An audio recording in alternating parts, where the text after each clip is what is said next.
Okay, greetings, brothers and sisters. So this is going to be, I think, an important audio.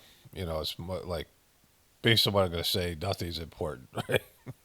But like in terms of understanding the aspect of toiling. So this is going to be the first audio, I think, in the 192nd edition of the Journey series. Yeah, it'll be the introduction to it. It'll be also an introduction to the video I'm making today on Monday, April 28th, 2025, the day before the gathering starts here, the Babaji gathering. And it'll be a part of a three-part audio or four-part audio on the Gratefullness Meditation channel. And so, one thing that I realized when my family and I, we started a homestead, and my kids were learning to milk cows and do all kinds of farming things. There was progression. We were building things, learning how to homestead. In the beginning, it was very positive, and then it just went south. And there was issues. My ex had psychological issues. She was a abuse victim at her parents, at the hands of her parents in various ways, and she never dealt with that properly. Like you can deal with those things whatever way you deal. But certainly with the Sizemore system, there's ways to deal with it, but she didn't. And there was an outcome to it, right? A negative outcome. And there's a time where we were just toiling, and every time we tried to get our head above water, there's a show called Homestead Rescue, and I don't really like the show, but it's all these shows are kind of like fake to whatever degree. It's on Discovery Channel, but like what they deal with on Homestead Rescue is what every homesteader deals with, like in terms of you have a system out there, a monetary system, a social system, a cultural system, and it is you know pulling you into it. And when people used to live in a farming, homesteading, tribal, village-based system, that was the system. Like that was what you had to adapt to. That was the system everybody had globally, and it was different. Different parts of the globe. There are different cultural aspects, different religious aspects, different climates, different traditions. These things.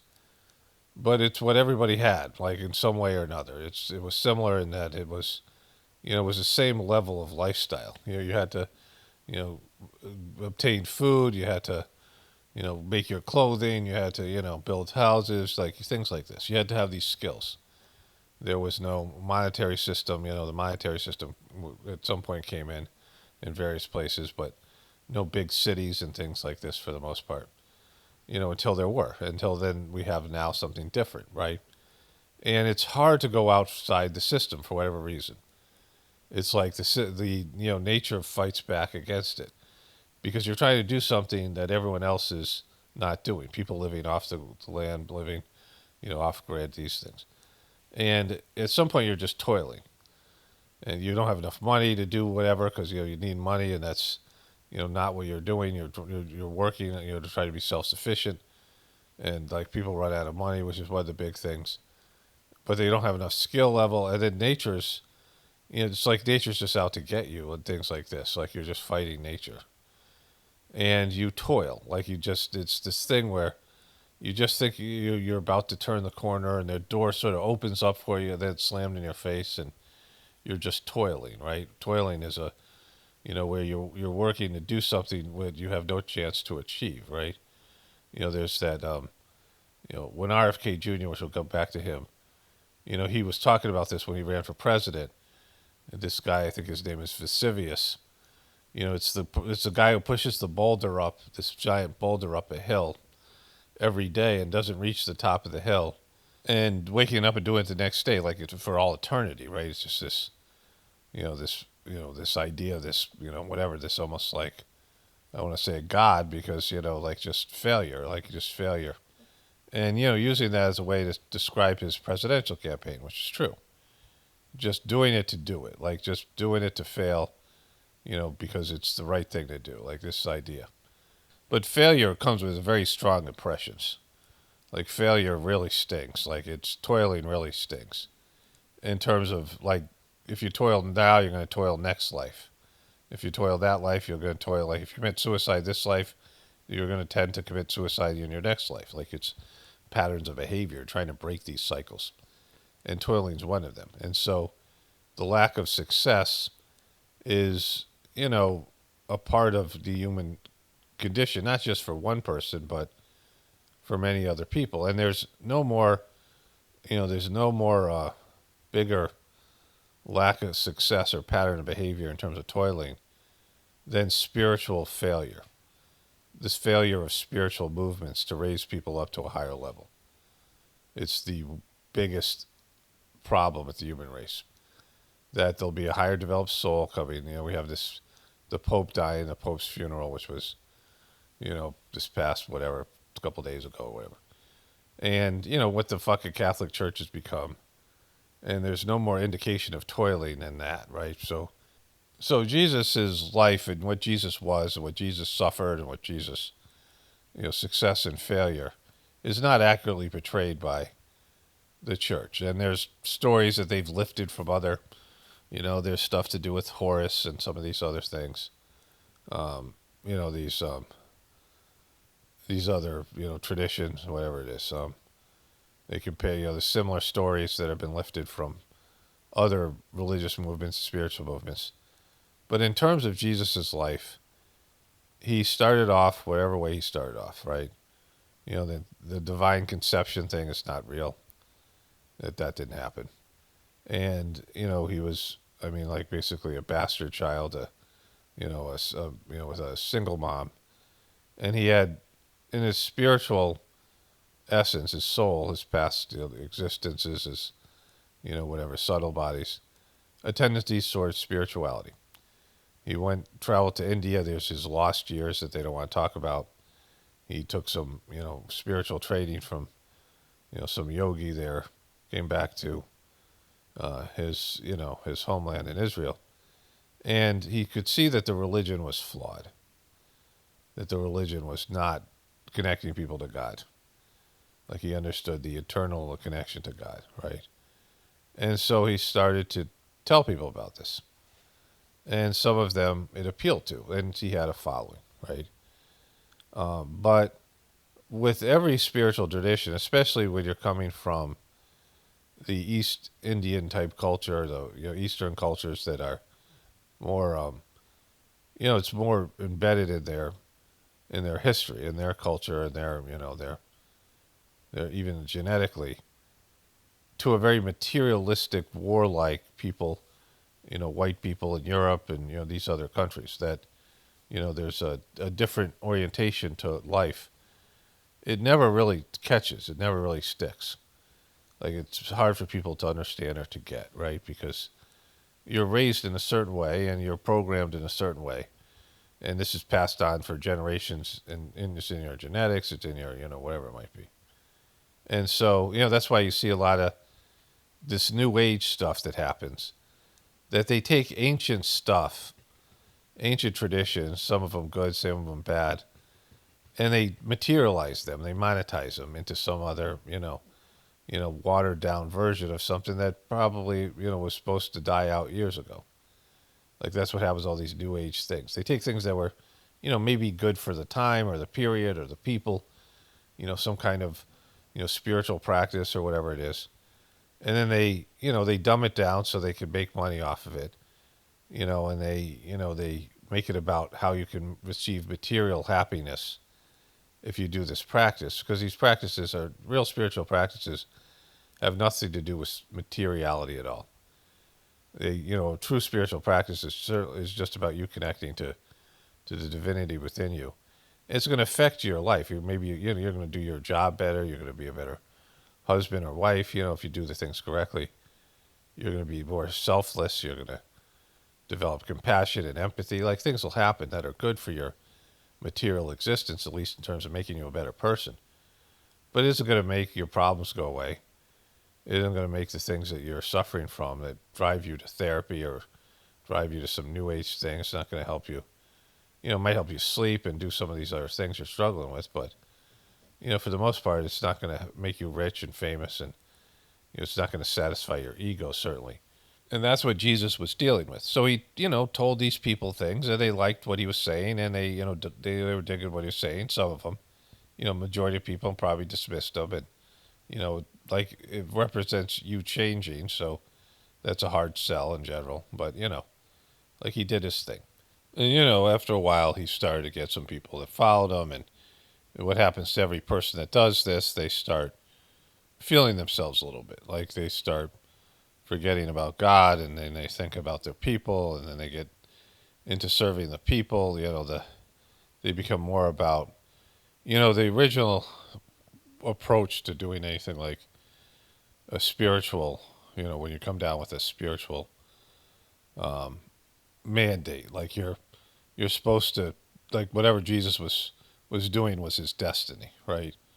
And there's your soul is incarnating to do something like that, to help people learn about God, right?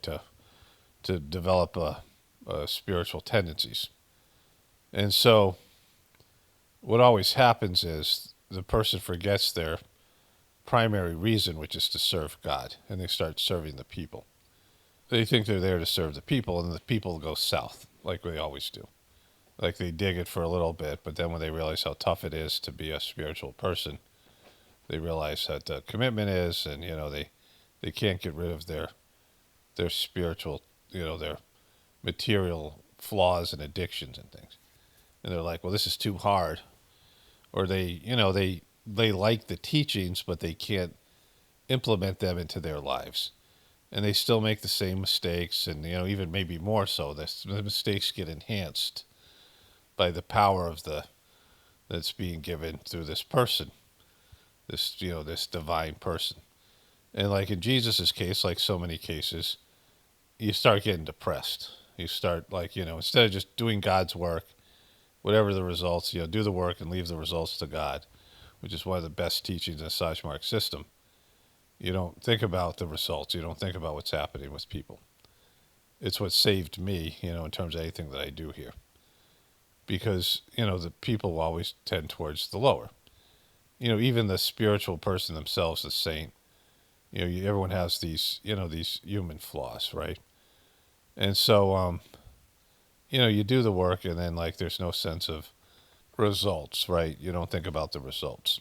You don't think about any outcomes. You don't dream or imagine anything. You don't, even for the people themselves. Like, people have a higher nature and a lower nature, and they'll flirt with their higher nature, but ultimately, mostly return to their lower nature. And so, if you really read between the lines in Jesus' story, the people started to disappoint him, which, like inevitably happens. And, living in the kind of place he was, the level of consciousness that was there at that time there in history, the people just didn't have it in them, right? They didn't have the ability to embrace his higher teachings, and he started to get depressed. It's a bummer. And then like this idea of failure and all these things, and then you blame yourself, and you can't do it no matter what you try to do, no matter what you say, whatever you try to do. People just don't want to rise up to it. And there's jealousy and drama and infighting. And then the saint just was like praying to God to take him away. Like they just pray to die. Like I just, it's too much pain to bear. It's like, it's overwhelming. They wake up depressed because they're toiling, right? It's fucking, you're fighting a losing battle. And so they're toiling, and and I mean, there's indications of they've left in some of the things like Jesus saying, Father, why hast thou forsaken me? He's lost his faith, right? In that moment when he said that, he's lost his faith. And so then all the things that happened afterwards, the crucifixion, all these things came out of that, right? And then all of he had three, out of 12 disciples, three completely, had their issues. Certainly Judas being the worst of them, doubting Thomas, and Peter denying him. Peter becomes the head of his church. And then the thing just is no longer as good as it was once Jesus dies. And then ends up in fucking weird-ass Pope land with inverted crosses and all the shit that I just showed you in my last video, right? All that weird shit that was where I covered the Pope's funeral, For those of you listening this not on my regular channel or my regular video, you can find that video, whatever. These weird guys wearing these pointy hats and the fucking inverted crosses and weird shit and pedophilia and all this stuff that happens with these religious organizations, right? So it starts off with a, divine mandate, a divine movement, and a higher developed soul like Jesus comes in to uh, bless some group of people with some spiritual teachings, and it ends up where you see all these religions are now, in complete utter failure, materially powerful organizations that are political, filled with sin. They're filled with anything but connecting to God, and they're all about what the opposite of what they started out to be. They become completely inverted, and then they're really blocking people's connection from God. They're like almost devil worshiping in that sense, and taking advantage of people's inner desire to connect to God, but in a way that they're never going to get connected to God, right? Like it, piques their interest with some teachings, some legitimate teachings and some other things, but then it just descends into some corrupt, religious power, powerful, religion, the power of religion, in a way that is, demonic and devil worshiping in the sense that it's inverted, and it actually hurts people's ability to connect to God and to divinity within them. This is going to go somewhere sort of positive. I just want to say this is not going to have, I wouldn't call it a happy ending, but I'll get into the positive aspect of it, right? This idea of lascivious and toiling. And so within the Trump administration, like this is a good example of this. So I'm going to cover in the video I make today, my normal video, it'll be cover Tulsi Gabbard, who is just selling herself out for some stupid ass stuff that's happening with Pete Hegseth and just lying and someone who's whatever. You'll see it when I cover it here. People can go find the video if they're watching it somewhere else. If they're interested in seeing it, it'll be on my regular channel. It's a video that'll be up probably on the 30th of Babaji's birthday, I guess, because I'm 2 days ahead of videos. So like I have a video that I have two videos waiting to go up. One this morning, it'll go up at 9, and then another one that'll go up tomorrow, and then so one on the 30th. So this I guess is appropriate because it's the second master of the Sajmark system, sort of the I don't want to say the most important one, but there's just the breakthroughs that were done during his lifetime, and this coincides with that his birthday. So Tulsi Gabbard just sells herself out. But I woke up and I was thinking about all these things when I was meditating. I'm doing this kind of thoughtlessness, and these ideas just sort of flowed through me. And when you look at Trump's administration, it's filled with very desperate people. Like there's the number one quality that all these people have, including Trump, is that there's a desperation in them. And the two biggest examples are Pete Hegseth and RFK Jr. Now, RFK Jr. is a much more developed person, right? But both these guys are addicts. Pete Hegseth was, an alcoholic and a womanizer. And RFK Jr. was a former heroin addict, right? It was even worse, and also a womanizer. Other than like some guru disciple, your relationship with God, your single most intimate and loving relationship is with that of your spouse, your significant other, right? You're closer to that person. There's one person that you really need to have the other person's back. You need to be there for. It's your spouse, especially in the way that our cultural system is now, because we don't have like anything else. We don't have good relationships with our parents and siblings, and I mean most of us, right? And so, in terms of people who will, be there for you, it comes down to your spouse. Like everything, like this is just, it should be more than that. We should have a village and whatever, a community of people that are just there sacrificing for each other.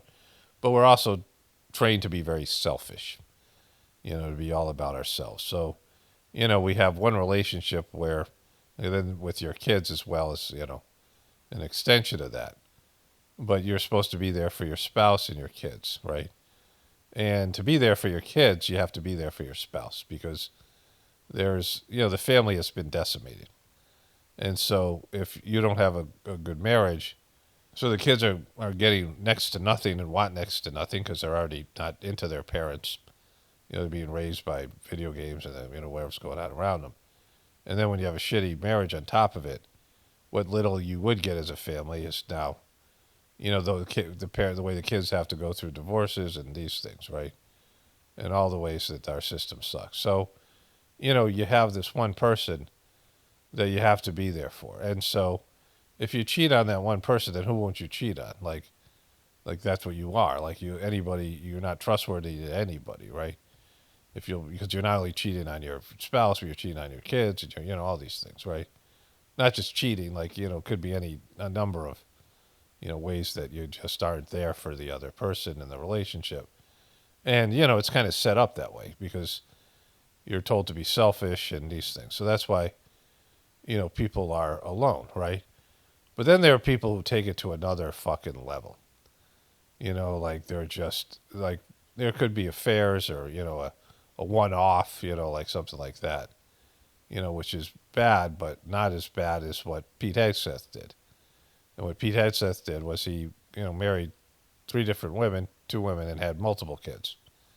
And why he was married to his second wife, he impregnated his producer while showing up drunk to work at Fox News, and then went out and had a sexual encounter with a woman at a hotel that she said was abusive, which was assault. So he's cheating on not only his wife, but his baby mama, girlfriend, with another woman who says that it's sexual assault, right?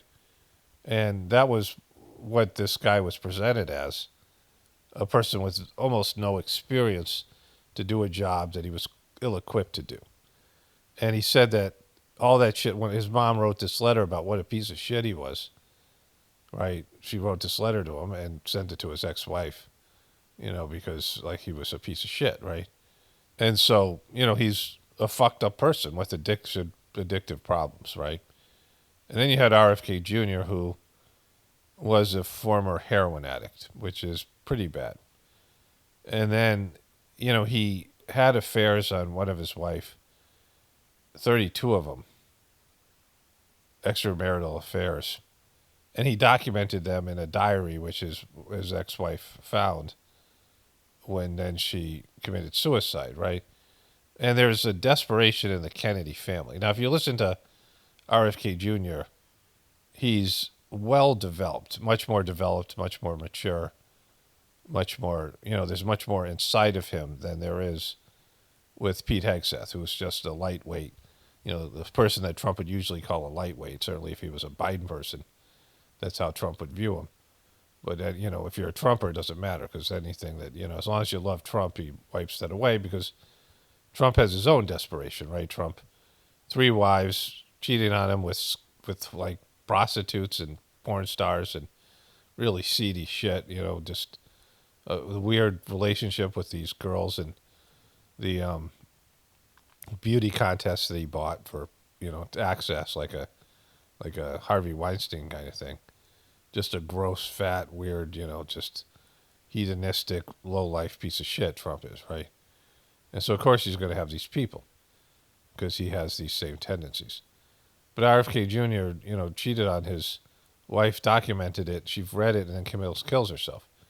With the Kennedy family, he was able to give good interviews and be an interesting person because they had these discourses and debates amongst the family members. And they were all well educated, went to, Ivy League schools. And they would, go on these family retreats and they would, have this discourse and debate each other. And they had to think about things and challenge each other. And, they grew up in one of these academic environments where success and achieving success and, working in the political field, amongst other things, they're a very successful family in terms of, high level, education, high level intellects, these things, right? What made him more appealing when you listen to him because he has he's well versed. He's a lawyer. He's, learned to argue as a lawyer. He's learned to, appeal to people, win people over. But there's a fucked up thing in the Kennedy family, right? They're really self-destructive. Like when talk about family curses, there's the two brothers that we know about, RFK and JFK, who were assassinated. But they had an older brother named Joe who was flying some kind of, he's a fighter pilot. I think it must have been World War II. It was World War II. And, he was the chosen one. Like he was to his dad, who was his, Joe Kennedy Sr., whoever his name was, the grandfather, who, rose out of poverty and was involved in a lot of seedy shit, right? A lot of criminal type things. And they became a wealthy family, right? So, like this hidden history. And then he wanted these guys to have a seat at the table, to be into politics, right? But his son Joe was a very successful fighter pilot, flying for the Air Force. And he was done. Like he had flew all his missions. He was out of the Air Force, and now he's going to transition into politics. But they asked him to do one last flight. Now I heard RFK Jr. talk about this, and I watched it when I was a kid in a movie called Joe the Forgotten Kennedy. It was like a made-for-TV movie. And so he has this device on the plane, which is some sort of a bomb. And there was during World War II, when they were first starting all these flights, the World War I, World War II, they had people they were trained as pilots, and like they were dropping like flies. There's so many of these people who became pilots were basically guinea pigs for these flying contraptions, and they couldn't like take off to the aircraft carriers. I mean, they were dying all the time.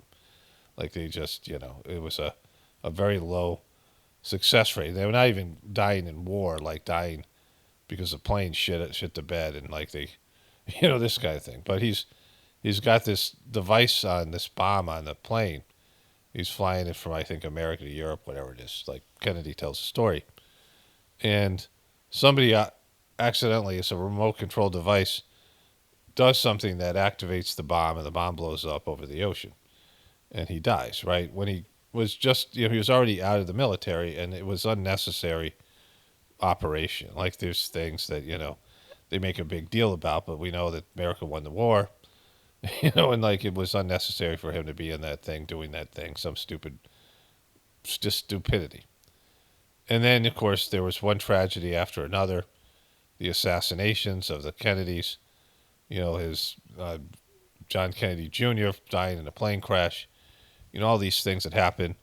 Ted Kennedy crashing his car off the bridge, killing his lover secretary, leaving her to drown and die because he wasn't supposed to be in the car with her.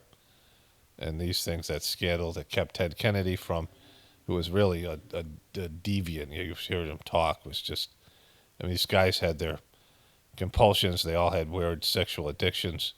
RFK Jr., JFK was supposed to have a affair with Marilyn Monroe, but he also had, his friend was a gay, openly gay guy who they were best friends, and they spent quite a bit of time together.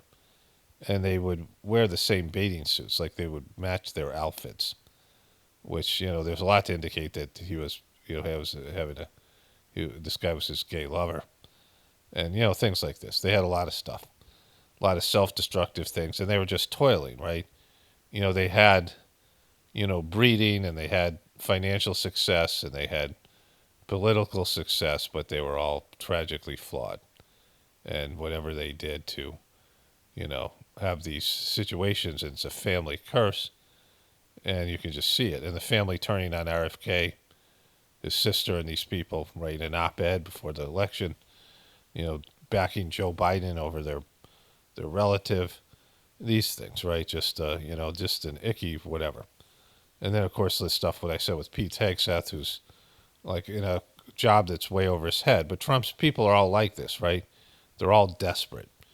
They're all, needing something, right? They're all, there's some void that's being filled by success, by so-called material success and positions of power and money and things like this. Trump, of course, being another person like this, with these tragic flaws that they're looking for something outside themselves to fill the void within. There's people who are just not, capable of living just a normal life and being satisfied with that. And, they need something external to be, they feel like they're a worthless piece of shit that needs some position of power, most of these people are like this, most celebrities, but, Trump has a real collection of people like this, and, that are, Elon Musk, another one, right? So, with all his weird kids that he has fathering, these various kids with 5, 6 different women, 20 kids, thinking that he's repopulating the world in some, polygamous type of situation. And then just failing, ultimately failure. Ultimately, like, success in the beginning, but failure in the end, right? And ultimately, the biggest failure that all of us are experiencing is that we're toiling, keeping a doomed system alive, right? It's like, when you're in a doomed marriage, a doomed relationship, you're, whatever it is, like you have cancer or something, and the outcome is already predetermined. And of course, when you're fighting death, which is what we view everyone's trying to fight off death, right? Like to, beat death, some big goofy movie now about finding the fountain of youth. Like I just saw a trailer for that. This idea that you could live forever, like somehow death is not a positive thing. It's not a part of the, it's not inevitable. And so when you're fighting off death with some, idea that death is bad and life is good, and, our whole attitude towards these things, and that you're supposed to enjoy your life and, avoid thinking about death and, what death means and why there's death and, all these things. I've covered this substantially in my Gratefulness meditation channel about preparing for death, because it's a part of the end, right? It is the end, right? It's the end of the story. The story ends with you dying. The story of your life ends with you dying. So whatever you think you're accomplishing in terms of your life, if you don't have some part of it that's preparing for death, right?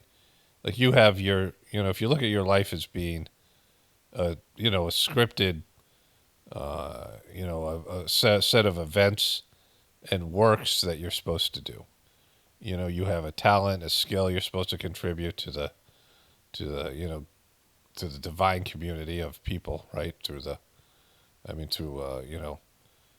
have something you're supposed to do for God that benefits humanity, right? Benefits your local village, your family, right? You have these things you can do, various things that you can contribute, like cooking food and, music maybe, whatever it is, like things, skills as a farmer, like you just have some talents that the community benefits from, right? You're a healer, something, whatever. And, that's your life, like your life's work. But then, part of that is understanding the spiritual aspect of your life. Like you have your material things, you have your material successes, and then you have spirituality. You have a soul, and that you have this, this long game type of situation, which is, many lives, despite what these bullshit religions try to teach you. You have many lives, and you have many, not just in terms of a physical body here, but etheric, existence. You have some, larger, long-term, the long game type of spiritual goals, right? You have your, whatever your soul's doing spiritually, whatever you're getting out of this life, your material life on a soul level, whatever reason your soul has you, has to incarnate here in a human form. And so you have to get, some understanding of that as well, right? And weave that into your material successes and your material discharge of your duties that you're supposed to do as your life unfolds and you're doing these things. But you're doing them also, you're doing them for the people in your life, but you're really doing them for God, right? Which is because you're ordained by God to do this service and produce this work and these things, discharge of your duties. And then you are also, in all that, you are doing it for your souls, whatever you're supposed to get out of this as a soul, as a spiritual essence. But what we've become as a people is 100% focused on the material, with no sense of a soul. Really, people like think they have a soul, whatever they think about these things. It crosses their mind, but really doesn't. Doesn't. There's nothing there, right? To something just passes you by. It's like a job that you could have gotten, or a person you could have married, right? And then you like see that person years later. You see somebody who had the job you could have gotten, and whatever, like some opportunity that you just didn't you didn't take advantage of, or it just didn't work out. Like that's most people's relationship with their soul. Like it's there, they have an idea of it, like there could have been something, but it just passed them by, right? So that's the majority of people. And then you have it just being your material success. Then it's about the job you have, the money you have, how happy you are. Like you have all these people posting shit on Facebook and showing you how great their lives are. Posers. Like you have a society of posers, right? Like I mean, Trump administration's a good example of this. I mean, they all are. They're the Biden administration as well, but there are different kinds of posers. People who are desperate inside, and then walking with a swagger and they're proud or whatever they are, right? They're this thing that show you, look how great I am. Look at the money I have, like Elon Musk, right? Like, does that guy look like he's getting it done, right? This weird fuck, all these people. But he's, was considered the richest man in the world for a while or whatever, so, he's one of the richest people. And so, I mean, you see these people, they're miserable. They're not whole, they're not functional. And so, in all this, particularly in our society, when you discount half of your existence, which is the spiritual side, and you're not dealing with the inevitability of your own death, which is the ending to everybody's story, then there becomes these things that are just toiling. They seem like they're important, but they're not. People get entrenched in these types of things, right?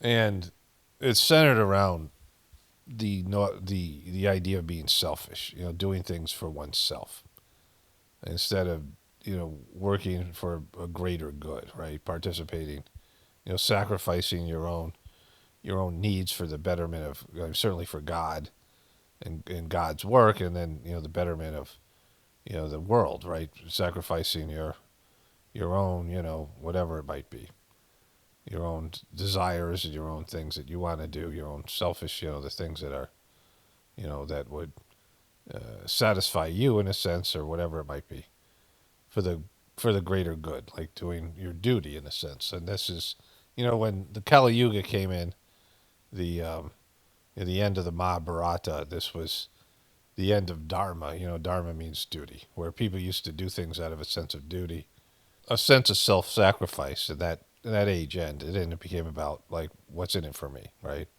What have you done for me lately? This kind of thing. Everything about selfish pursuit, a selfish orientation, me, I, individualism, egoism, and so this is the outcome. And at the end of that, it's very hollow. It's pleasure based and superficial. It's all the negative things. Like it just all the things that go with selfishness and egoism. If you look at like the animal population, they do their job, whatever it is. Like they can deviate from. Like I saw this documentary where hummingbirds were learning to drill into the side of the flower to get the nectar rather than to go through the opening of the flower. And so what they were supposed to be doing is pollinate these insects, bees and hummingbirds, these creatures that pollinate something, right? Where they take the pollen, cross pollination, they take the pollen from one plant and put it in another, through the, they have some on their face or whatever it is, right? Their feet, like this is how these flowers exist. This is why the flowers are pretty and give off a nice odor, a nice scent, so that creatures will come and distribute the pollen, and then they'll produce these seeds, and they will have more flowers, more of this potential food for the pollinator. But when hummingbirds start doing this, they're killing their own food source by circumventing what they're supposed to do. And that's what people have done, right? People have a responsibility and a duty to the greater good. And you see what these politicians talk about all the time. It's about selfish shit. It's about, you being selfish and taking care of your selfish needs and these things, right? Me, I, right? This stuff. And so the time of egoism. And that leaves people empty and hollow. Participating and doing things for other people and sacrificing and, for the greater good makes people feel good. It's not just makes them feel good. It's something that's, on a deeper level it's a higher level thing, right? It's there's it's transcendent in some way, right? We're not trained to do that, right? That's not, we're trained to do the opposite. So there's a lot going against us. But it's not just now, like it's in previous yugas and different time. Like it's a tendency of our species, right? So if you think about all the things that human beings have with technological advancement, like, there's lots of critters, mice and insects, and, inevitably, if we weren't here, all kinds of creatures that would live in our houses, right? Because, our houses are kind of great, like our buildings. There's shelter and the climate and things or whatever.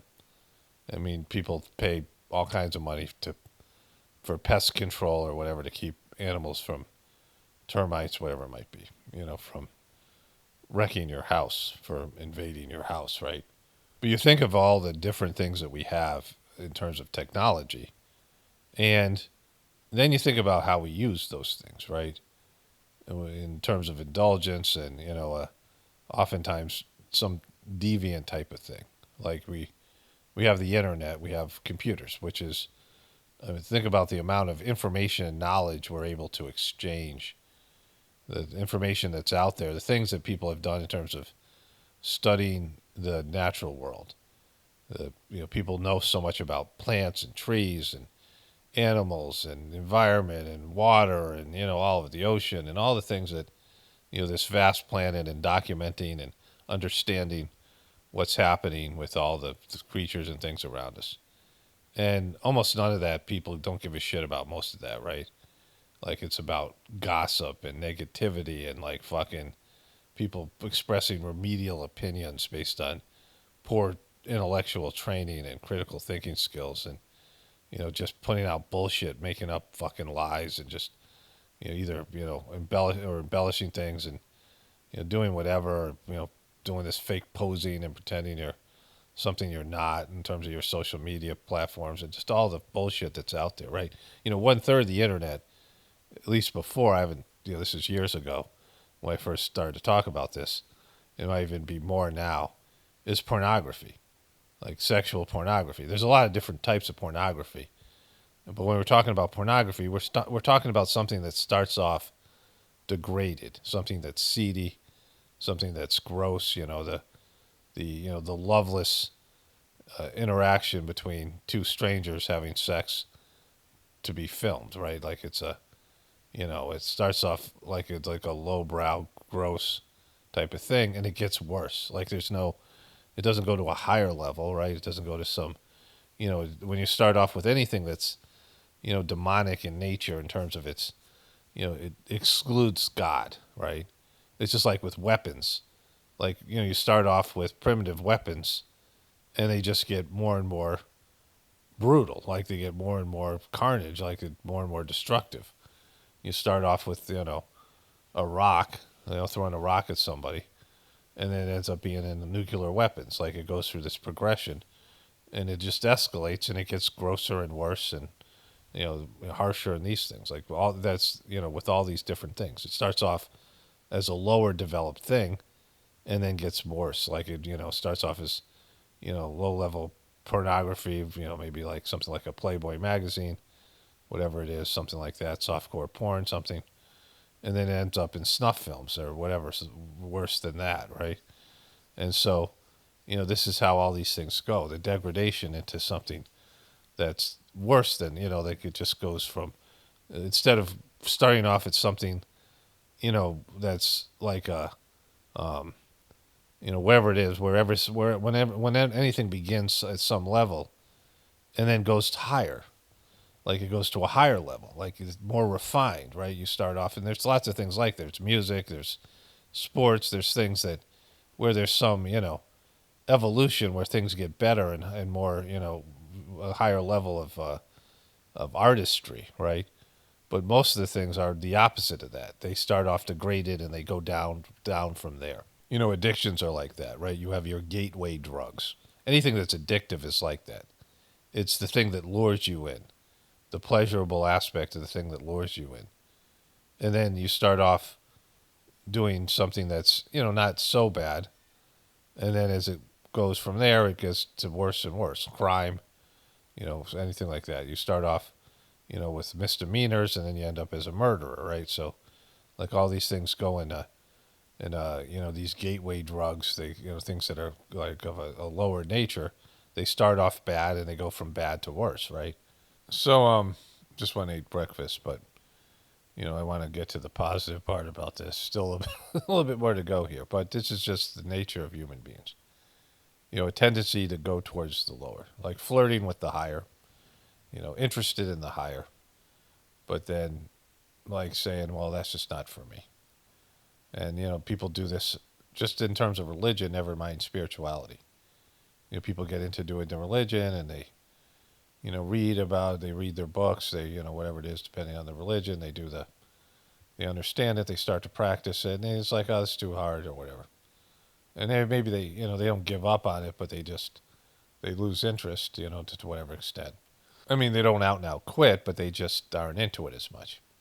And then, materiality takes over. So there's, I've explained this before. The shortness of our lives is part of it. People used to live longer lives. There was a time where human beings lived thousands of years. And, this is different human beings. And even then, there was issues. But, when you live long enough, you lose interest in the material world, right? Things aren't, as appealing. And so, if you lived 100 years or 300 years or say, as opposed to 80 years, and you spread out the stuff that you have to do, like there's an, you don't have, 50 kids, right? You have like a time where you have children, you have a time where you're, doing work, and then you have a time where you just devote it to spiritual practice, and you have multiple years, not just like 15 or 20 years at the end of your life, where you can retire and focus on something like that. But by that time, you're out of gas. Most people are, their prana is used up, their love energy, they're bankrupt, they don't have the ability to sustain a spiritual practice because spiritual practice comes with difficulties, right, and issues. So it's not just like you can just sit there and bliss out, like there's a whole thing. To my understanding, and I've talked about this in various places in my book, The Choice, and then in various videos, there's lots of evidence to, that supports the theory that we were genetically modified for short life slaves. The movie, the Blade Runner, it came from a book by Philip K. Dick, I believe.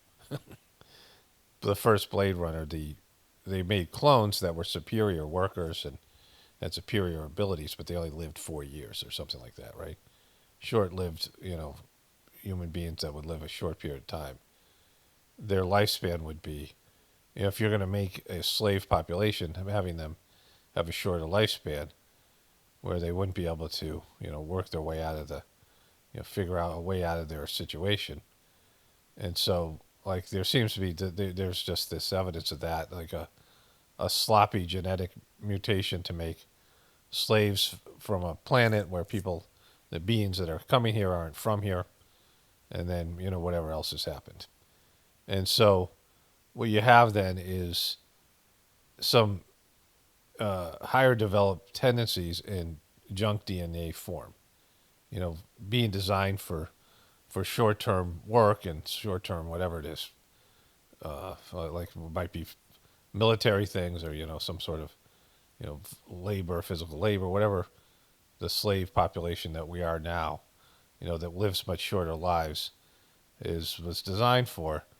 It wasn't for higher development, right? It wasn't for spirituality and for it's just to do slave work. And so there's a slave mentality and a desperation that comes with that, and you can see that in our planet. It's like a prison planet where there's this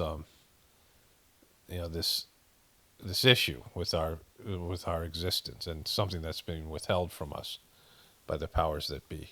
So it explains a lot in terms of addiction and low self-esteem and all these things that go with an abusive situation like that. And it seems like what happened was the creators of these, the test tubes babies that modern day human beings are, left.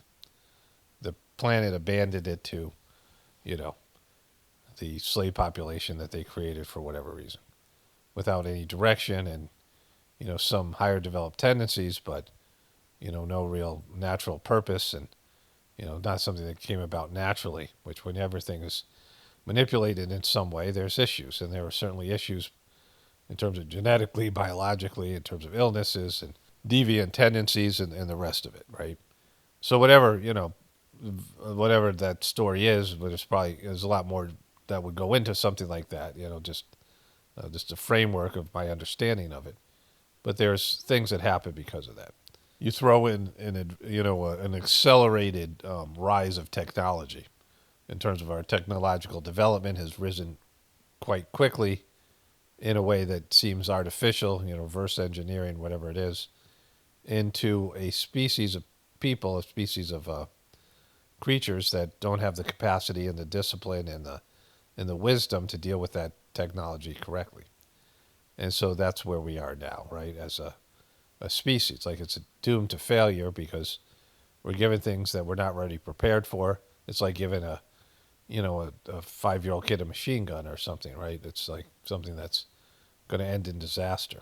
So, just to wrap this up about, what I see, what I'm dealing with personally with this thing, the Sajmark system was given as a way to alleviate this situation, to remedy this situation, because it was a way to accelerate the natural potential that's in every human being, accelerate the natural spiritual development that would take, in some cases, millions of years, thousands of years, hundreds of thousands of years, depending on how high people go, how far they go in terms of their spiritual yatra, but bring about a level of consciousness that we don't possess but potentially could. There's been some spiritual beings that have come in and risen to high levels or came down from a higher level. And so it's possible for a human being to achieve that. It's in our spiritual and our genetic potential. It's there for us. But it's not happening in an organic way.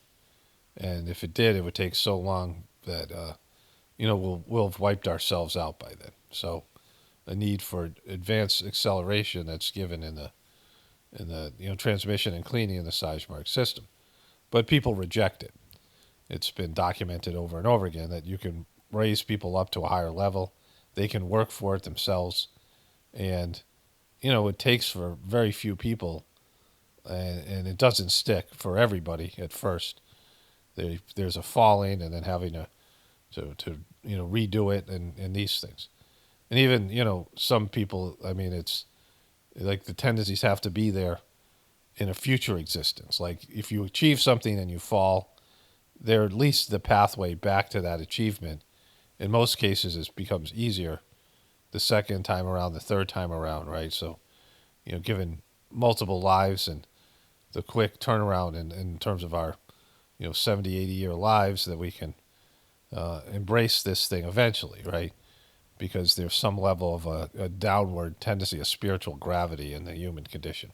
When I look at what's happening to me with this personally, in terms of, what the crapping out of the Sajmark system with this clown Daji, right? What happened with that, which, it's been kind of fairly well documented on this channel about him and the Journey series and some of these things. What happened to the organization of Sajmark as it became this goofy heartfulness thing. And there are lots of really saintly people. There's the masters. The masters are obviously the highest of the high in the system in terms of their, service and their ability to impart spiritual training to people. There's the masters, but there's saintly people. I can't describe how great they are. Subtle, you wouldn't even notice them, but their commitment and the experiences of all of it. Like I've seeing these people at work and what they are willing to do to help other people, work for God, and by helping other people to utilize this system, right? People driving 5 hours to give people sittings, and showing up at the airport to give people sittings, opening up their homes to people at gatherings and things, and just being like gracious hosts, and just providing all these things, just as an example of what people can achieve spiritually.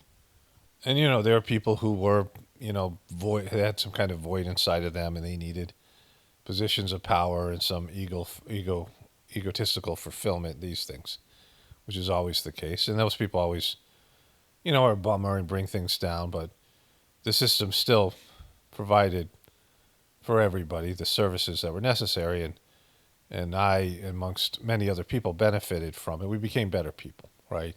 Recently I've just had sort of a breakthrough in my spiritual practice, and it's enhanced my, ability to do videos. Like I'm seeing things on a deeper level, and in terms of my just, mundane coverage of these mundane bullshit things that I cover here.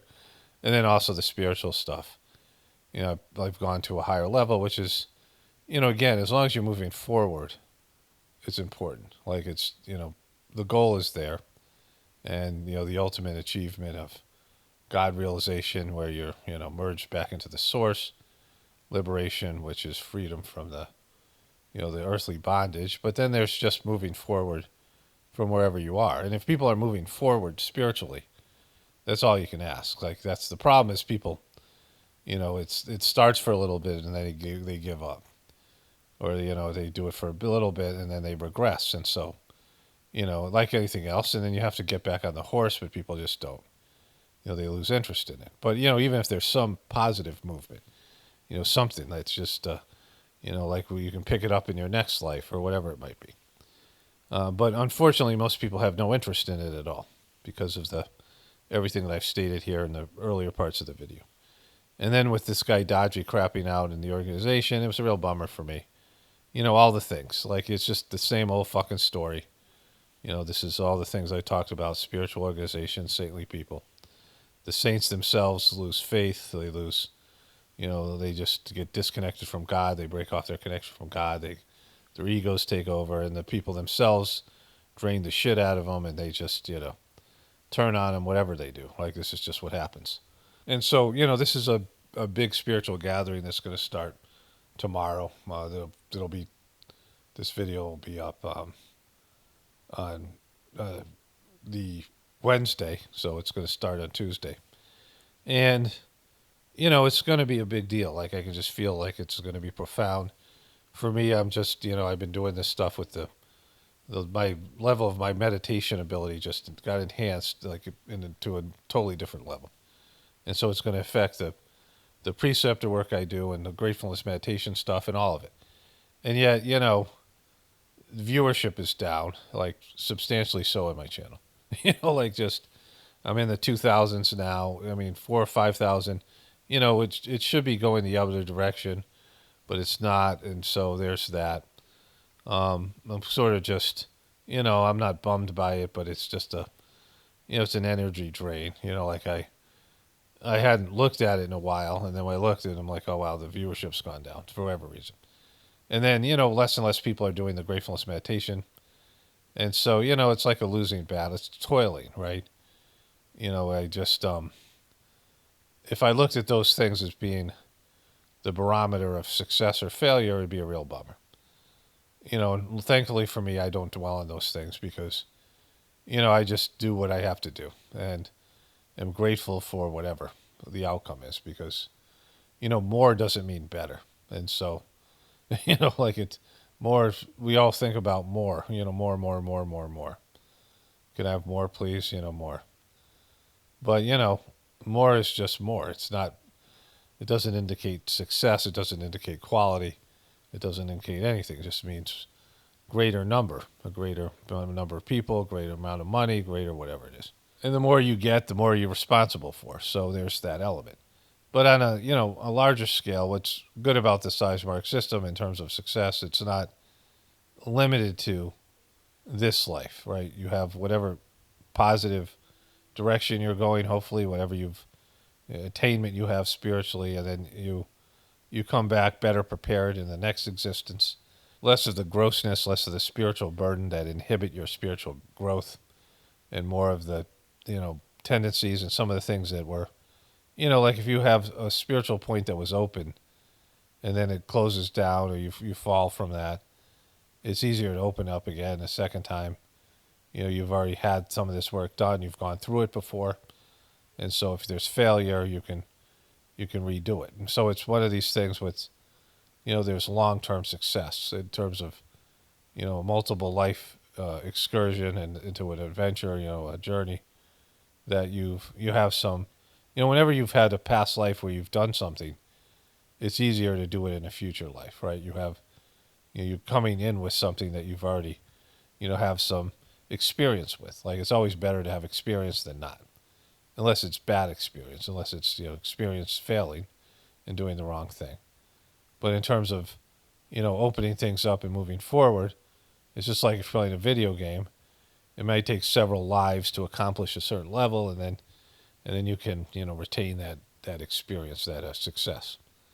And so, that's like the good thing, and that's what I continuously churn out whatever I do here in terms of videos and the stuff with the Gratefulness meditation, because, I like the results are not mine. Like it's not up to me, success or failure. It's just doing the work that's in front of me.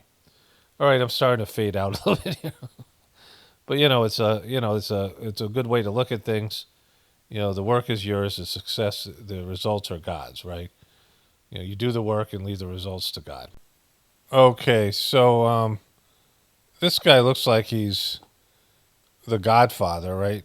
But anyways, somebody posted this on Facebook. The guy has 3 hands. I don't know if somebody did this or it was, I don't know, like if it's whatever. I mean, somebody doctored this somewhere, whether it was done after the video came out or whether the Vatican did it. Like this is whatever it is. Let's take a look at it. So he's got 2 hands here and a third one there. Go back and look at that again, right? He's got an extra hand there. And so that's, I would assume if this wasn't done by somebody else, they wanted to, this is an old video. Maybe he was dead already. They wanted to make him die on Easter. So they put his body in ice and they rolled out a double or something. And then this was some old video they put in there and there was some manipulation. They did a sloppy job. Either that or somebody fucked him afterwards with the deep fake AI stuff. Could be anything. Just kind of funny. So aside from the Pope's 3 hands, this is the lead story today. Let's start here. The Director of National Intelligence, Tulsi Gabbard, is here, and she's saying this. Deep state criminals, and she puts them on notice, referring to 2 alleged leakers of classified info of the DOJ for prosecution. So 2 and more are coming. 3rd referral is on the way. Here to explain is the... So deep state criminals. So, She puts them on notice, referring to 2 alleged leakers. Right here, go back here. Criminals, and... Here, let's go back. She's saying this. Deep state criminals, and she puts them on notice, referring to 2 alleged leakers of... So deep state criminals, right? Deep state criminals? Fucking deep state criminals. So let's go forward here, and then I'll return to the deep state stuff. Classified info of the DOJ for prosecution. So 2 and more are coming. 3rd referral is on the way. Here to explain is the Director of National Intelligence, Tulsi Gabbard. Director? Look at that fake fucking... What's happening? Cruella DeVille stuff and just... Did she have plastic surgery or something? I mean, it just looks very much like a dude.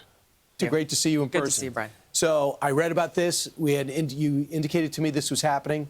2 people have been found to be leaking. A 3rd on its way.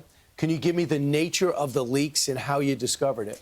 Let's just first of all point out what we know has been the problem for a very long time. One of the reasons why the American people voted resoundingly for President Trump. Okay, this is just sick to listen to, right? So here's the first part. We're going to go back to the deep state stuff in a second. Tulsi Gabbard was a Democrat and was supposed to be a military person. Seems very, like there's certain people who have that military way of communicating. Like the military has influenced them. There's people who serve time in the military and it affects them in some way. Then there's some people, it's their identity. It's how they present themselves. You know, it's the way they think about things. And she's one of those types of people. Really into the military. You know, some people, do military service like Prince Harry and Prince William in England as a performative thing, or as like Joe Biden's son, Beau Biden, as a way to their goal is to get into politics. And so they do the military stuff to get into politics. But Tulsi Gabbard is defined by her military service, whatever it was. And that's not a big thing for me. It's not like I have mixed feelings about it. I don't have some kind of patriotic right-wing view of it, right? I am 100% for the government fulfilling their responsibilities to military people, right? A lot of people say thank you for your service, and then it's fuck you, we don't want to hire you, right? It's just a performative thing. But I believe that, given what people give up their youth, and it takes something out of you, especially if you go to war. I mean, really, especially if you go to war. It affects you in, mostly a negative way. Some people benefit from going to war, but most people don't. It, makes them worse in some way. Like it enhances some of their, it just changes them. We know about PTSD and the rest of it. But anyways, she's really into it. And she didn't like the way Democrats were handling things, and someone who's, into discipline. Remember when she slammed Kamala Harris in the debate, took her down in the debate. It was about this kind of stuff, and she didn't like the way the Democratic Party was misleading and mishandling data and all these other things. And so she became a Republican. And what Trump has done, and she's got to know that Pete Hegseth is a fucking complete disaster. She's not stupid. And even if you are stupid, you can tell. And all these people around that, they have their private conversations, and they all are like, what the fuck is this guy doing, right? They are not happy about Pete Hegseth. And yes, she's covered for him. She lied for him in Senate, pretending that stuff that he was putting out wasn't classified when it clearly was.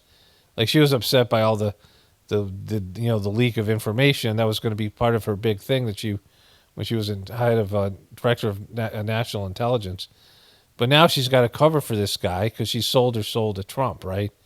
And she goes against everything that she believes or pretends to believe. And so it makes her a complete fraud. And so let's go back. So she's trying to blame this on Biden. Has been the problem for a very long time. One of the reasons why the American people voted resoundingly for President Trump was to root out the kind of politicization and weaponization of intelligence. Which is what they've done, because if they weren't politicizing this or weaponizing it, they would fire Pete Hegseth and the other guy, whatever that guy's name is, right? They would fire both of Walls. They would fire both those guys for mishandling classified data and just being fucking boneheads, right? But because he's pushing Trump's agenda, which is a politicized agenda, that isn't what the American people necessarily want. And it certainly isn't, lots of it's illegal and it's wrong. But because he's a Trumper, he's allowing this guy to slide, and where he should be not only fired, but maybe even prosecuted for what he's done. And so you're doing the same thing that you said the Bidens were doing, right? Again, it's easy to blame other people, but are you against the behavior? Or are you just against the people who get away with it, right? So she's a complete fraud doing this. That has really undermined the trust the American people have in the intelligence community and the national security state. Yeah, okay, but everything that Pete Hegseth has done, other than Trumpers and who will see no wrong, is is against what is against what Pete Hegseth is. Pete Hegseth is a fucking disaster. He's an embarrassment, right? He's a fucking nightmare. But really what also directly undermines our own national security. So I made it very clear to the U.S. Senate, to the American people when I had the honor of being appointed to this position, that we will not allow this to continue. We take this until Pete Hegseth is a nightmare. Then we'll just pretend everything I said is a fucking joke, right? Like, this is what I'm talking about. Like, you want to say you have better standards, then have better fucking standards, but don't drop the Democratic Party just to. This is where people don't understand that you don't have to make a choice. You could get out of politics you're not going to fix the system. There's corruption and failure everywhere, and there's no saving it. Very seriously, it is illegal to leak classified information. And so what you're seeing here is me carrying out on the promise and the mandate the American people gave Trump. We conducted our own internal investigation. We have referred them now to the Department of Justice and the FBI for an official criminal investigation, because these are crimes and people need to be held accountable to put a stop to this. When you were Congresswoman, Okay, so what were the leaks? we talked about this. There's people within the department not selling secrets to Russia or China. Well, we're keeping an eye out for that too. Absolutely, but, yes. but undermining. We're keeping an eye out for that too. Yeah, that's what your main job would be. But this is keeping an eye out for that.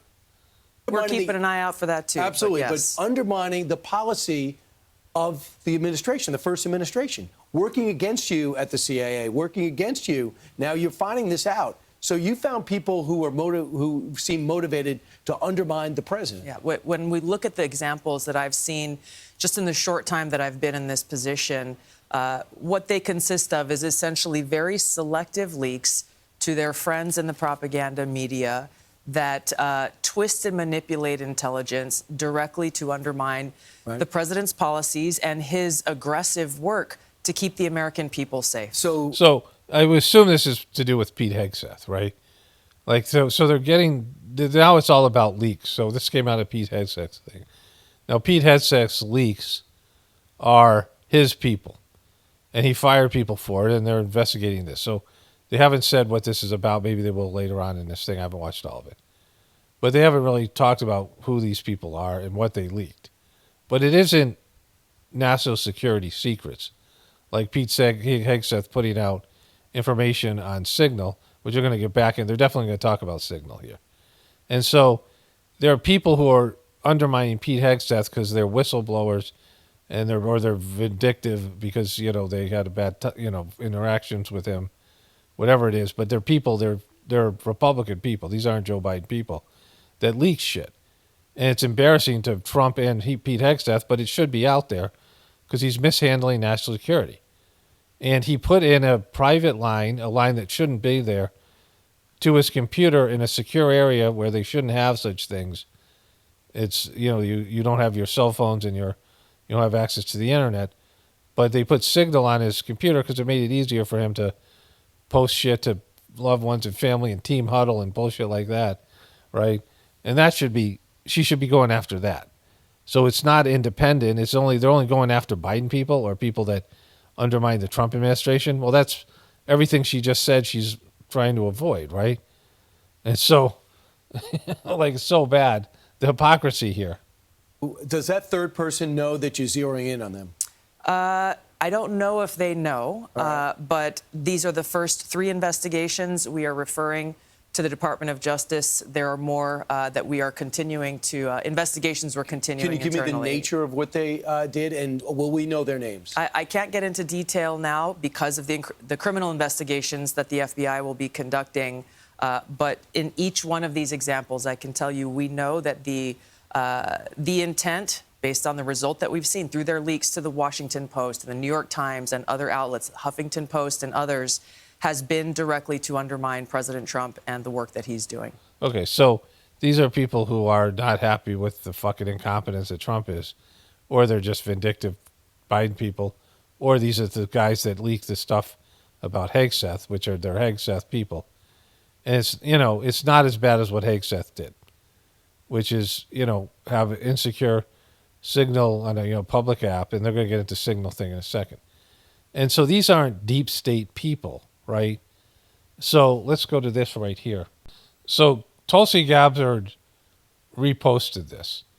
Must end, which is her quote. This is her post here, right? Director of National Intelligence. This is her, she has 2 things. She has her personal one, and she has this position one on Twitter. DNI Gabbard sends warning to deep state criminals, so she used this term, infiltrating the federal government, and vows to stop leakers who try to undermine POTUS and his administration's agenda. Now, her reposting this is saying, she's confirming this thing about deep state. Now, you guys all know the deep state terminology was there before Cubies hijacked it, but it's never been correct because there's no deep state. Like, this idea that there's good guys and bad guys. And, the government isn't good guys. It's people who maybe started off with good intentions and they get corrupted by a corrupt government that has to do evil shit to keep the system going. This system, if you take away the lies and the deception, would collapse. And so that's just our system. Like, it feeds off of evil. And so all these intelligence communities and all this shit that they do to keep the system going, and I'm not endorsing it or condemning it, I'm just saying what is, because we all benefit from the evil they do in a material way, and we all suffer spiritually for the lies and the bullshit that keep a dysfunctional system going. But there's no deep state. And so the Cubies are some of the worst people because you have the extreme left-wing people, right? Radical left-wing people. And those people, for the most part, subscribe to a lot of the mainstream narratives. They have their own so-called conspiracy theories and their own radical idealization. But a lot of it is based in mainstream stuff. And they're much more mainstream, the left people, because the left media, the left media doesn't condemn them like they condemn the right media and the truthers. And so Cubies try to be truthers, but they can't be because they're not willing to face up to the fact that the Republican Party and Trump are just as bad, and in some cases worse, than the Democrats, right? They're two, horrible, evil parties and points of view. And so, in all that, there's no deep state. There's no just evil people in the government who are undermining the goodness that is the government. And the Republicans want to think that America's great and there's all this great stuff about America and the American government and the intelligence community, and there's good guys and the bad guys. But this is all, childish way of looking at things, and it doesn't exist. And the Cubies push this term deep state. It's now connected to the Cubies. So the Cubies are running the Trump administration's, they're like Department of National Intelligence and some of these other agencies. They're using deep state ideology, saying there's people in the government who are trying to undermine the good of it, when you have fucking deep state shit going on with Trump and like what he's doing with Israel and Palestine and these evil shit he's doing and lying and deceptive shit. And so, like, just the fact that they're using this really stupid term of deep state that represents the ideology of really stupid people, like some of the worst people. And now that's become a common term on Fox News and within the Trump administration. When Trump said he didn't even know who the Cubies are, but he started to say deep state himself, right? Because it knew it. They're now pandering to this stupid group of people. Fucking Cubies are some of the worst. Doing stupid things like saying that they should do secret renditions of people and violate their constitutional rights and render them down to Guantanamo Bay and just give them secret military tribunals and not give them due process and the things that American citizens are entitled to. You're not a patriot, you're a moron if you think that's a good idea. Because every right that you, in your panic, in your belief of Trump, that Trump peels away, even if, Trump doesn't do it to you, the next Democratic use that against you because you're one of him, the next democratically elected president or whatever it is, next Democrat or, whoever, the Democratic administration will use it against right-wingers and Trumpers. They're going to come back with something fucking horrible in 4 years towards all of, not just Trumpers, but all the people in the truth community. You don't think this is going to come back to haunt you and fucking all of us? You don't think they're going to get revenge and they're going to take all the shit that Trump's doing it and change it just the way he's changing all the shit they did? It'll all go back. They'll just redo it to the way it was before Trump and then make it even worse, right? More censorship and more whatever, blaming you for all this shit, right? So, I mean, Jesus Christ, you have such a short memory if you don't think this is going to come back around. Okay, so let's get back to it here. In cooperation with the director of the CIA and the FBI, since you're overseeing all of it, so it could be any in those bureaus beneath you? Yes. Okay. We just had the Secretary of Defense on, and he also is dealing with leak issues, 3 of which have been fired, maybe a 4 queued up. as Director of National Intelligence, do you have a role in that investigation? I don't. The Department of Defense is conducting their own investigation. Okay, so she's not referring to those leakers. I've not been involved with or connected to that. What we are looking at is specifically within the intelligence community. So that means the Office of the Director of National Intelligence, but also with purview over the 18 different intelligence elements that I have over. So what she's talking about here is people who are disgruntled or working at these agencies and doesn't like what the fuck Donald Trump's doing and leaking to the press, right? Non-classified information. And they're going after basically whistleblowers here, right? Oversight over. Can you give me what you were told about you need to be able to communicate in real time, rapidly, with people at your level in a secure location? Yeah. Thanks to the Chinese infiltrating just about everything under the Biden administration. Yeah, those Chinese were they fucked everything up. Everyone was told to use the Signal app. What is the protocol for the administration about using the Signal app? It's very simple, obviously. We have official, secure means of communication, whether it's email or phone. That is the preferred method of communication. If, for example, someone is traveling, they're on the road. Which happens all the time. Which obviously we're not all locked to our desks, which is a good thing. Limited use of an end-to-end encrypted app like Signal is not only authorized under this administration, it was used prolifically under the Biden administration as well, recognizing that that's the most secure form. It's not the most secure form. Like, they just made that shit up, right? This guy just said that Chinese have infiltrated everything. But the more important piece is everything that Biden did was wrong. Now, if Biden got caught on Signal app and there was an issue with it, like what happened here was they brought in a guy they sent into their group that was an anti-Trump reporter and publisher at the Atlantic, like one of the worst people to bring in. And that fucked him, right?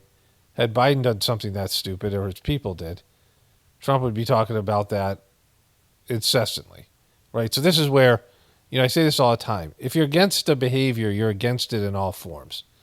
You see like in sports, like right now, the NBA playoffs are playing, and they have decided because of low ratings this year to have a lot more physical play, not call fouls, and basically push for physical fights and altercations to spice up the playoffs. And it's like they're refereeing the games completely different in the playoffs than they are like during the regular season. So, like that's a choice that they're making, right? But you watch with the players, they're beating the shit out of the opposing team on the defensive end, and then they're not getting called fouls. And then when they get the same thing done to them, they whine. There's a lot of complaining because things that used to be called fouls aren't being called fouls. It's okay when they're doing it, and they're not having a problem when they're doing it. But when the other team does it to them, they have a problem. And that's life. Like people, behave in a certain way. And when the same behavior is done back to them, they whine about it, complain about it. And so if you're against the behavior, then be against it. But don't whine about it just when it's about you and yours, right? Don't be against the behavior, like make it okay for when Trump does it, but don't, when Biden did it, it's not okay, right? So like that's just being a piece of shit, right? Like it's a subjective piece of shit that's not taking any kind of accountability. Like we have to eradicate the behaviors first in ourselves. Treat others the way you want to be treated. It's like an old-time, proverb. So with Trump, everything Biden did was wrong, and yet the one thing that he did that was okay was the Signal app. No, you've just fucked up, and now you can't. Now you're saying, well, Biden did too, right?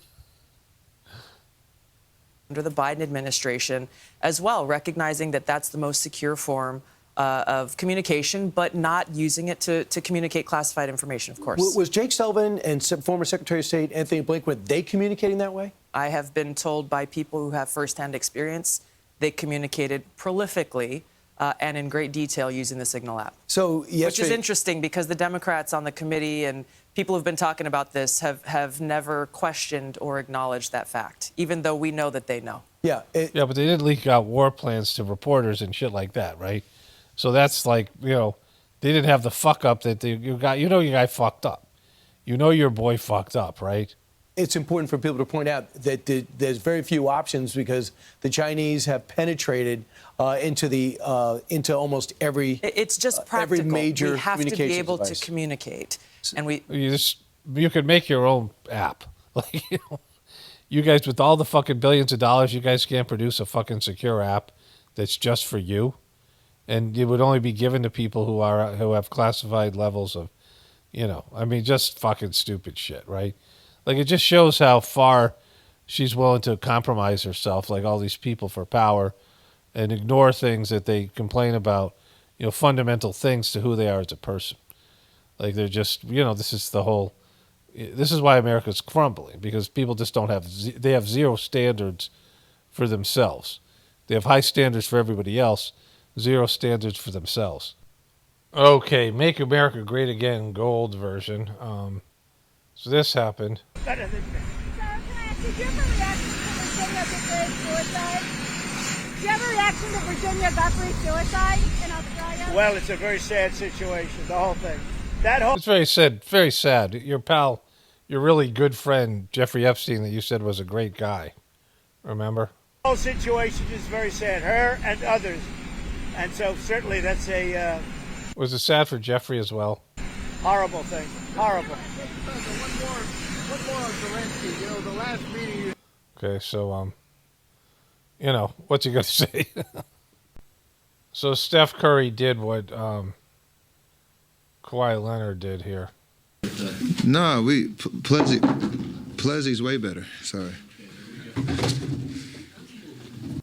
So, these teams or whoever put these sponsorships up there. Remember, one of those players from, I don't know, one NBA player was drinking his own drink, and they took it away from him. He was promoting his own beverage, and they took it away from him, and, because it wasn't a team brand, it wasn't something the teams were endorsing.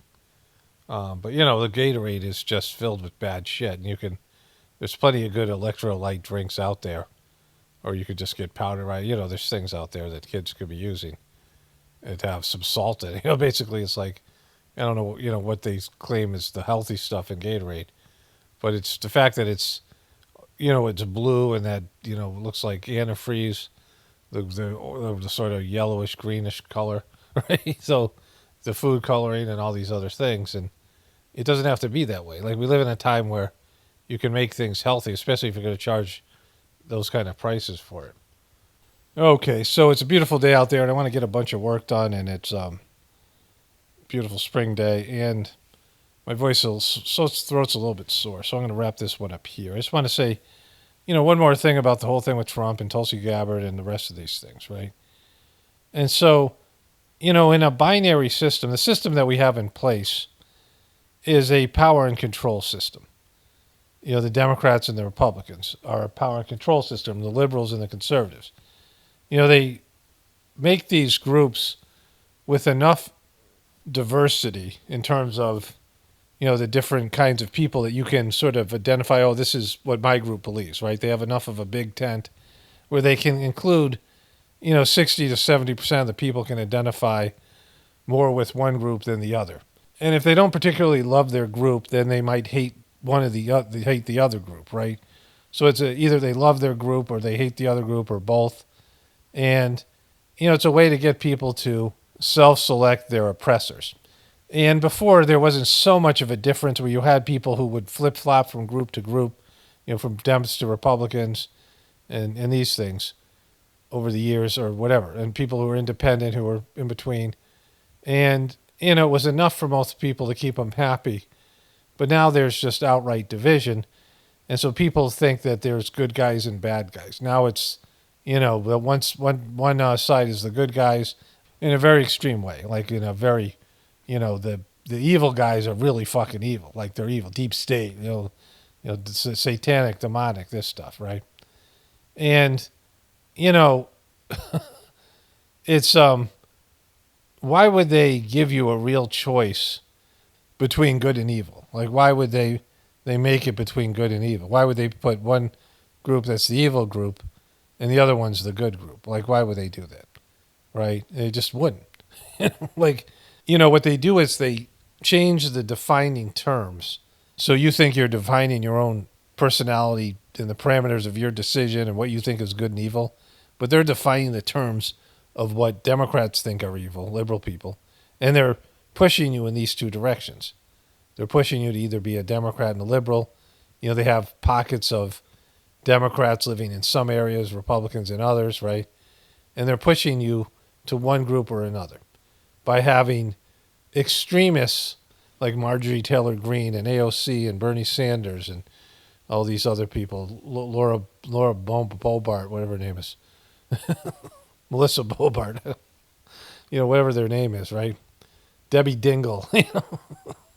You know, they have these people that will say things that will push you towards the other group, right? And display themselves as evil. And then there's the various demographics and all the things you identify with. And so they're defining what you think is evil based in your upbringing, not based in what you consider, I mean, the things, if you're a Christian, they'll tailor-made the Democrats so that Christians will think they're evil, this kind of thing, right? If you're liberal and educated, they'll tailor-make it to look like you're, religious, people who are against religion and have bad experiences with their religion, these types of things. And so they convince you the other side's evil based in the way that they've programmed you your whole life to go to one side or the other. And so they control both groups. That's the only way this thing fucking works, right? They wouldn't allow one group to be like free of their control. They'd be like, hey, we control this side, but we're going to give people a choice between a side that's not controlled and a side that is. And so Trump has always been controlled. As a businessman, he has to borrow money from these motherfuckers, right? He has to bow before these ultra wealthy people and institutions.